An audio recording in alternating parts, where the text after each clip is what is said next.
यह सच है कि कभी कभी अपनी रजामंदी के बिना अपने मम्मी पापा के कहने पर किसी ऐसे अजनबी से शादी कर लेना जिसे हम मिले भी ना हो, अक्सर लाभदायक होता है।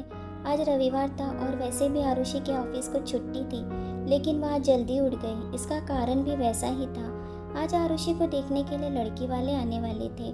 वैसे तो उसको इसमें ज़रा भी इंटरेस्ट नहीं था, लेकिन आरुषि अपने मम्मी पापा की खुशी के लिए लड़का देखने के लिए तैयार हो गई। उसके मम्मी पापा गांव में रहते थे और वह अपने चाचा चाची के साथ मुंबई शहर में रह रही थी, क्योंकि उसको यहाँ पर अच्छी कंपनी में जॉब लग गई थी। आज आरुषि ने अपने सारे काम जल्दी जल्दी पूरे कर लिए और वह खुद भी बहुत अच्छे से तैयार हो गई और घर का सारा सामान एकदम सही जगह पर टिप टॉप रखा। आरुषि ने कितनी खूबसूरती से घर सजाया था। आरुषि को देखने मेहमान आने वाले थे, इसलिए उसके मम्मी पापा और भाई भी कुछ दिनों के लिए आ गए थे। दोपहर 12 बजे तक लड़की वाले आ गए। आरुषि के भाई ने सभी मेहमानों को पानी दिया।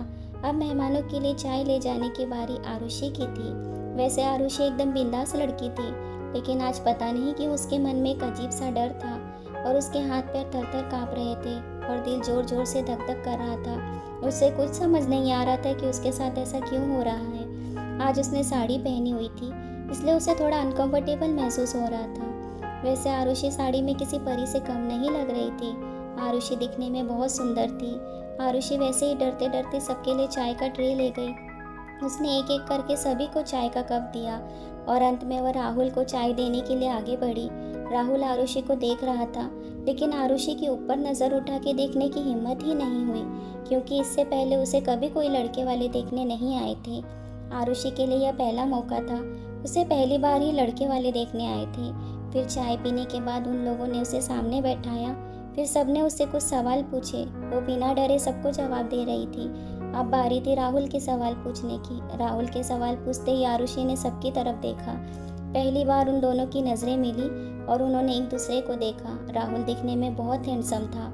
उसकी स्टाइलिश पर्सनैलिटी, छोटी दाढ़ी, पतली नाक, गोरा रंग, लंबा कद। आरुषि उसे देखते ही उस पर फिदा हो गई। आरुषि को राहुल देखते ही पहली नज़र में ही बहुत पसंद आया। आरुषि का मन हो रहा था कि वह किसी भी बहाने से उसे बार बार देखे। राहुल ने उससे बहुत नॉर्मल से सवाल पूछे। तुम्हारा नाम क्या है? तुम्हारा एजुकेशन कितना हुआ है? तुम्हें क्या पसंद है? बस उससे ये सवाल पूछे। आरुषि ने एक एक करके उसके सारे सवालों के जवाब बड़े प्यार से दिए। फिर राहुल बोला कि मेरे सवाल खत्म हो गए, मुझे बस इतना ही पूछना था।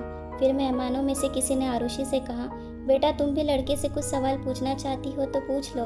आरुषि ने नहीं में अपना सिर हिलाया। फिर कुछ देर बैठने के बाद मेहमान चले गए। जब मेहमान चले गए तो सब आरुषि से पूछ रहे थे कि तुम्हें लड़का कैसा लगा, पसंद आया कि नहीं। वैसे तो राहुल आरुषि को पहली नज़र में ही पसंद आ गया था, पर वह सबके सामने क्या बोलती, इसलिए आरुषि ने कहा वैसे तो ठीक ठाक ही है, बाकी आपको जो सही लगे वो करो। और वह शर्मा कर वहाँ से चली गई। वहाँ राहुल को भी आरुषि बहुत पसंद आई थी और राहुल ने अपने घर वालों को भी बता दिया था कि मुझे लड़की बहुत पसंद है। आरुषि 2-3 दिन तक बड़ी बेसब्री से लड़की वालों के जवाब आने का इंतज़ार करती रही। जब काफ़ी दिन तक कोई जवाब नहीं आया तो उसने अपने भाई से पूछा, भैया लड़के वालों का कोई जवाब आया कि नहीं। तो उसके भाई ने कहा अभी तक तो नहीं आया, रुको मैं चाचा से पूछता हूँ। फिर उसके भाई ने चाचा से पूछा तो चाचा ने कहा कि उन्होंने नहीं बोल दिया है, उन्हें ये रिश्ता पसंद नहीं आया। ये सुनकर उसके दिल को बहुत ठेस पहुँची। उसे बहुत दुख हुआ, उसे सदमा लगा। फिर वह बार बार इसी बारे में सोच रही थी कि उन्होंने क्यों मना कर दिया होगा, क्योंकि उसने राहुल से शादी करने का सपना देखा था। आखिरकार उसने खुद को बहुत समझाया और इस विचार को अपने दिमाग से निकाल दिया। अब आरुषि सब कुछ भूलकर फिर से अपनी ज़िंदगी में व्यस्त हो गई। अब आरुषि नए उत्साह में थी, क्योंकि उसकी सबसे अच्छी सहेली नेहा की शादी हो रही थी, इसलिए आरुषि बहुत खुश थी। वैसे उसने ऑफिस से 4-5 दिन की छुट्टी ले ली थी। अपने घर वालों को बताकर आरुषि 4-5 दिनों के लिए नेहा के घर रहने चली गई और नेहा के सभी फंक्शन में आरुषि उसके साथ रहने वाली थी। आरुषि जब नेहा के घर पहुंची तो नेहा आरुषि को देखकर बहुत खुश हुई और जाकर उसे गले लगा लिया। अरे पागल, मैं कब से तेरा इंतज़ार कर रही हूँ, मेरी बेस्ट फ्रेंड होकर भी तू अभी टाइम पर आ रही है, 2-3 दिन पहले नहीं आ सकती थी क्या? आरुषि बोली, क्या बताऊँ, ऑफिस से छुट्टी ही नहीं मिल रही थी, बहुत काम था, बड़ी मुश्किल से छुट्टी मिली है। नेहा बोली, चल छोड़ अब, चल जल्दी से जल्दी हमें जाना है। आरुषि बोली, अरे हाँ बाबा चलते हैं मैडम, इतनी भी क्या जल्दी है जीजाजी से मिलने के लिए? आज तो लगता है तुम्हारा अमित को घायल करने का विचार है। वैसे आज तुम बहुत सुंदर लग रही हो। और वो दोनों हंसती हुई अंदर चली गई। कुछ देर बाद जब सब जाने के लिए निकल पड़े, घर से आते समय आरुषि एक बड़ा बैग भर कर ले आई थी। 3 घंटों के बाद वो सब उस जगह पर पहुंच जाते जहाँ शादी होने वाली थी, और वहाँ दुल्हन के साइड में आए मेहमानों के लिए एक बड़ा सा रूम बुक कराया गया था। दुल्हन का कमरा देखकर सब लोग वहीं चले गए, और वहीं बाजू में एक बड़ा सा शादी का हॉल था। वहीं पर हल्दी, मेहंदी, शादी, रिसेप्शन, ऐसे सारे फंक्शन होने वाले थे। उसके लिए ही सबकी तैयारी चल रही थी। आरुषि ने बहुत सुंदर सा स्काई कलर का लहंगा पहना हुआ था, और उसके साथ उसने मैचिंग ज्वेलरी भी पहनी हुई थी। उसने अपने बाल खुले रखे थे, बस नीचे से थोड़े कर्ल कराए हुए थे। होठों पर पिंक कलर की लिपस्टिक लगाई हुई थी, हाई हील की सैंडल, बड़ी बड़ी आंखें, उस पर आईलाइनर। वो आज आसमान से उतरी हुई परी जैसी लग रही थी। वो आज इतनी सुंदर लग रही थी कि उसे देखते ही किसी को भी उससे प्यार हो जाएगा। आरुषि को बार बार ऐसा लग रहा था जैसे कोई छुप कर उसे देख रहा हो। वो इधर उधर देख रही थी, लेकिन उसे कोई भी नजर नहीं आ रहा था। उसका मन अचानक जोर जोर से धड़कने लगा। उसे ऐसा लग रहा था कि कहीं खुली हवा में जाकर चुपचाप बैठ जाऊं। उसका मन बहुत बेचैन हो रहा था। आरुषि को थोड़ी बेचैनी महसूस हो रही थी, इसलिए वो खुली हवा में जाकर खड़ी हो गई। उसे ऐसा लगा कि जैसे उसके पीछे कोई खड़ा है। उसने पीछे मुड़कर देखा तो देखती ही रह गई, और उसका दिल और भी जोर जोर से धड़कने लगा। वह धीरे धीरे उसके करीब आता है। आरुषि के मुंह से कोई शब्द ही नहीं निकल रहा था। वो एकटक बड़ी बड़ी आंखें करके उसे देख रही थी। फिर जैसे जैसे उसने अपने कहा, तुम इधर कैसे? उसने गुस्से में आरुषि से कहा। उसका मतलब है तुम अभी भी मुझे पहचानती हो? आरुषि को कुछ समझ ही नहीं आ रहा था वो क्या कहे। वह डर कर धीरे धीरे पीछे जाने की कोशिश कर रही थी, और वह भी धीरे धीरे उसके करीब आने की कोशिश कर रहा था। पीछे जाते जाते उसके लहंगे में उसका पैर अटक गया, जिसकी वजह से वो गिरने ही वाली थी कि उतने में उसने उसे पकड़ लिया। उसका एक हाथ उसकी कमर पर था और दूसरा उसकी गर्दन पर। वो दोनों अब इतने करीब थे कि एक दूसरे के दिल की धड़कन भी सुन सकते थे। फिर अचानक आरुषि अपने आप को संभालते हुए कहती है, राहुल तुम यहाँ कैसे? हाँ, वो राहुल ही था। राहुल एक प्रोफेशनल फोटोग्राफर था।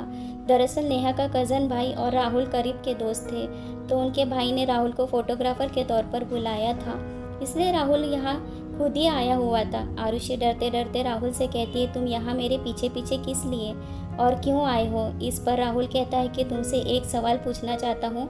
आरुषि कहती है, कौन सा सवाल और किस लिए? आरुषि उसकी तरफ प्रश्नवाचक दृष्टि से देखती है। राहुल बोला, आरुषि तुम तो ऐसे रिएक्ट कर रही हो जैसे तुम कुछ जानती ही नहीं हो। प्लीज़ राहुल, तुम ऐसे पहेलियों में बात मत करो। जो भी बात है मुझे स्पष्ट और सरल भाषा में बताओ। अच्छा बताता हूँ, मुझे ये बताओ कि ऐसी मुझ में क्या कमी थी जिसकी वजह से तुमने मुझसे शादी के लिए इनकार कर दिया। मैं सिर्फ ये जानना चाहता हूँ, किस वजह से तुमने मुझे ठुकराया? बस मुझे वजह बता दो, मैं तुरंत यहाँ से चला जाऊँगा। पर मैंने तो ना कहा ही नहीं था, बल्कि ना तो तुम लोगों की तरफ से आया था। सच कहूँ तो मुझे तुम देखते ही बहुत पसंद आ गए थे, लेकिन तुम लोगों ने ये कहकर मना कर दिया कि हमें ये रिश्ता नहीं पसंद। अनजाने में उसके मुंह से निकल गया कि मुझे तो तुम बहुत पसंद आए थे। ये सुनकर राहुल के चेहरे पर स्माइल आ गई। आरुषि भी थोड़ा शर्मा गई कि ये मैंने क्या बोल दिया, लेकिन तब तक किसी ने आरुषि कहकर पुकारा, क्योंकि मेहंदी का कार्यक्रम चालू होने वाला था, इसलिए वो वहाँ से भागती हुई चली गई। राहुल इसे जाता हुआ देख रहा था और मन ही मन मुस्कुरा रहा था कि हाय कितनी प्यारी है यार ये लड़की। मेहंदी का कार्यक्रम खत्म होने के बाद आरुषि ने अपने भाई को फ़ोन किया और उसके साथ जो कुछ हुआ वह सब कुछ अपने भाई को बताया। वहाँ से उसके भाई ने कहा कि चाचा ऐसा क्यों करेंगे। आरुषि के भाई को भी यह सब सुनकर बहुत गुस्सा आ गया। उसका भाई बोला, आरुषि तू बिल्कुल भी टेंशन मत ले, इस सब की असली वजह क्या है मैं जानने की कोशिश करता हूँ, लेकिन तुम्हारी आवाज़ से मुझे ऐसा लग रहा है जैसे राहुल तुम्हें बहुत पसंद आया है। उसका भाई उसे राहुल का नाम लेकर छेड़ रहा था। आरुषि बोली, क्या भैया आप भी कुछ भी बोल रहे हो? अच्छा बाबा, अच्छा कुछ नहीं बोलूँगा बस। अब उसने फ़ोन रख दिया। अब आरुषि को बहुत अच्छा महसूस हो रहा था। आज उसे दिल से बहुत खुशी हो रही थी, क्योंकि जब से राहुल उसे देख कर गया था और उसके यहाँ से ना का जवाब आया था, तब से उसे रात को नींद नहीं आती थी। लेकिन आज आरुषि को खुशी के मारे बहुत अच्छी नींद आई थी। अगले दिन नेहा के हल्दी का फंक्शन था, लेकिन उससे पहले नेहा और अमित का एक फ़ोटो शूट था, और उसके लिए नेहा और अमित को फ़ोटो शूट करने के लिए उस जगह पर जाना था जहाँ पर डेकोरेशन किया हुआ था, और वो जगह काफ़ी दूर थी, इसलिए वो सभी लोग 4 व्हीलर से जाने वाले थे और नेहा के साथ आरुषि भी जा रही थी। राहुल ने अपने दोस्त से कहा कि तुम नेहा और अमित की कार में चले जाओ और रास्ते में जाते समय उन्हें कैसे पोज देना है वो भी समझा देना। लेकिन नेहा राहुल से कहती है कि कार में तो एक ही जगह बाकी है, फिर आरुषि किधर बैठेगी? तो राहुल कहता है नो प्रॉब्लम मिस, आरुषि आप मेरे साथ चलो। यह सुनकर आरुषि मन ही मन मुस्कुरा देती है। राहुल आरुषि के लिए अपनी कार का दरवाज़ा खोलता है तो आरुषि जाकर आगे वाली सीट पर बैठ जाती है। फिर राहुल उसके पास जाकर बैठ जाता है। जाते जाते राहुल आरुषि से पूछता है तुम कल क्या बोल रही थी? क्या तुम मुझे पसंद करते हो या मैं तुम्हें पसंद करती हूँ? इसका मतलब क्या है? मुझे कुछ समझ में नहीं आया, इसलिए मैं तुमसे पूछ रहा हूँ। आरुषि बिना कुछ कहे सिर्फ एक प्यारी सी स्माइल देती है। आरुषि राहुल से कहती है कि मैंने कल जो कुछ भी हुआ वो सब कुछ अपने भाई को फ़ोन पर बता दिया। मुझे नहीं पता कि चाचा ने झूठ क्यों बोला। उन्होंने हमें ऐसा क्यों बताया कि आप लोगों को ये रिश्ता पसंद नहीं आया, और मेरे भाई ने कहा है कि वो इसका जवाब ढूंढ लेगा कि चाचा ने ऐसा क्यों किया। थोड़ी देर बाद वो वहाँ पहुँच गए जहाँ वे फ़ोटोशूट करने के लिए जा रहे थे। वहाँ एक बहुत खूबसूरत सा माहौल था। राहुल ने मन में कहा कि कितना खूबसूरत मौसम है और उसमें आरुषि कितनी सुंदर लग रही है। आरुषि ने लाइट पिंक कलर का लहंगा और मैचिंग ज्वेलरी पहनी हुई थी। राहुल ने अपना कैमरा निकाला और जल्दी जल्दी उसकी फ़ोटो क्लिक की। आरुषि राहुल को रोमांटिक नज़रों से देख रही थी और वो भी आरुषि को रोमांटिक नज़रों से देख रहा था और धीरे धीरे उनके पास जाने की कोशिश कर रहा था। आरुषि थोड़ा डरी हुई थी और वो धीरे से उसके पास आया और उसके बालों पर लगाया हुआ क्लचर निकाल दिया और उसके बाल खुले छोड़ दिए। राहुल का स्पर्श होते ही आरुषि ने अपनी आंखें बंद कर ली, शर्म से कांप गई और राहुल ने तुरंत अपना कैमरा निकाला और उसकी फ़ोटो क्लिक कर ली। तब तक नेहा और अमित भी आ गए और आरुषि ने जल्दी से अपने आप को संभाला और उसने अपने बालों को वैसे ही क्लचर लगा लिया जैसे पहले लगा था और नेहा के पास चली गई। नेहा और अमित के अलग अलग पोज में बहुत सारे प्यारे प्यारे फ़ोटो शूट हुए और राहुल आरुषि को पता चले बिना उसकी भी बहुत प्यारी सारी फ़ोटो क्लिक कर रहा था। सबकी नज़रें बचाकर वे एक दूसरे से इशारों इशारों में बातें कर रहे थे। उनका फ़ोटो शूट हो चुका था और वो वापस घर जाने के लिए निकले। अब राहुल के पास आरुषि के साथ जाने का कोई भी बहाना नहीं था, इसलिए आरुषि नेहा के साथ चली गई। शाम को हल्दी का फंक्शन भी अच्छे से हो गया और उस फंक्शन में राहुल और आरुषि ने मिलकर बहुत इंजॉय किया।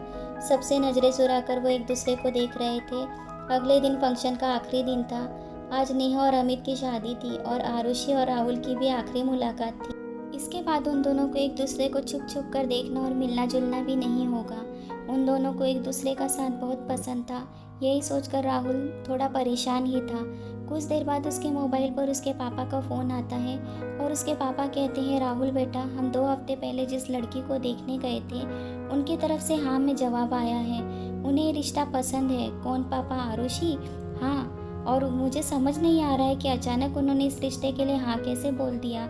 राहुल के पापा ने आश्चर्य से पूछा। फिर राहुल ने यहाँ शादी की जगह पर क्या क्या हुआ और आरुषि से कैसे मुलाकात हुई, और आरुषि ने कभी ना कहा ही नहीं था।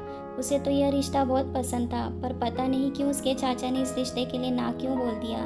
यह सब कुछ राहुल ने अपने पापा को बता दिया। फिर उसने अपने पापा से कहा कि आप भी इस रिश्ते के लिए हाँ बोल दीजिए। हाँ ठीक है बेटा बोलकर उसके पापा ने फ़ोन रख दिया। उन्होंने जाकर अपनी पत्नी सुनीता को यह खुशखबरी सुनाई। सुनीता भी यह खुशखबरी सुनकर बहुत खुश हुई। उतने में आरुषि के मोबाइल की रिंग बजी। जब उसने पर्स में से मोबाइल निकाल कर देखा तो उसके भाई का फ़ोन था। उसने तुरंत फ़ोन उठाया। उसके भाई ने कहा कि अरे चाचा के एक दोस्त ने राहुल के बारे में चाचा को गलत इन्फॉर्मेशन देकर उन्हें शादी के लिए मना करने के लिए बोल दिया था। पर जब मैंने कहा कि राहुल एक अच्छा लड़का है, फिर चाचा उसके दोस्त के पास गए और पूछा कि तुमने ऐसा झूठ क्यों बोला कि राहुल अच्छा लड़का नहीं है। तब चाचा के दोस्त ने कहा कि राहुल बहुत अच्छा लड़का है, मैंने उसके बारे में सारी जानकारी ले ली, इसका स्वभाव भी बहुत अच्छा है, इसलिए मैं इतने अच्छे रिश्ते को खोना नहीं चाहता था। मुझे अपनी बेटी के लिए यह रिश्ता बहुत पसंद आया था, इसलिए मैंने तुम्हें एक झूठी खबर बता दी कि उन्होंने मना कर दिया है। इस तरह चाचा को गलतफहमी हो गई और फिर चाचा ने राहुल के पापा को फ़ोन करके रिश्ते के लिए सहमति दे दी और राहुल के पापा भी मान गए। जब आरुषि के भाई ने ये सब बताया तो वो बहुत खुश हो गई और उसने ये सब कुछ राहुल को भी बताया। अब राहुल और आरुषि दोनों बहुत खुश थे। फिर नेहा की शादी का फंक्शन बहुत धूमधाम से होता है। आरुषि और राहुल फंक्शन में बहुत इंजॉय करते हैं। सारे फंक्शन खत्म होने के बाद सब अपने अपने घर चले जाते हैं। फिर कुछ दिन के बाद राहुल के घर वाले आरुषि के घर रिश्ता पक्का करने आते हैं। सबकी रजामंदी से उन दोनों का रिश्ता तय हो जाता है। राहुल और आरुषि इस रिश्ते से बहुत खुश थे। आखिरकार वो दोनों 7 जन्मों के लिए शादी के बंधन में बंध जाते हैं। आपको राहुल और आरुषि की यह कहानी कैसी लगी मुझे ज़रूर बताएं, और अगर आपको यह कहानी अच्छी लगी तो इसे लाइक शेयर और सब्सक्राइब ज़रूर करें। धन्यवाद।